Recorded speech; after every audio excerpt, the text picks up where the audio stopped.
আজকে আমাদের HRDF তালডাংরা ফার্মে আমরা এসেছি। এখানে দেখা যাচ্ছে আমাদের দপ্তর থেকে যে লঙ্কা বীজটা করা হয়েছিল, এখানে একটা ট্রায়াল রাখা হয়েছিল। তো দারুণ ফ্লাওয়ারিং হয়েছে।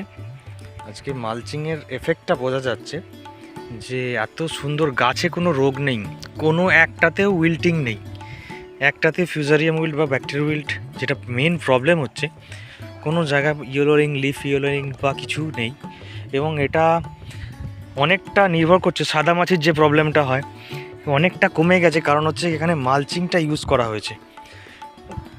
পাশেই সেম দিনে একই ফার্টিলাইজার ডোজের প্লট যেটা আমাদের লঙ্কাটা দেওয়া হয়েছে।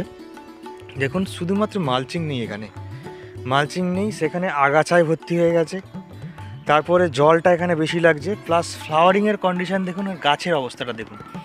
গাছের মধ্যে একটা হিউজ ডিফারেন্স আছে, যেখানে মানে লিফ ইয়েলোয়িংটা শুরু হয়ে গেছে আর কি।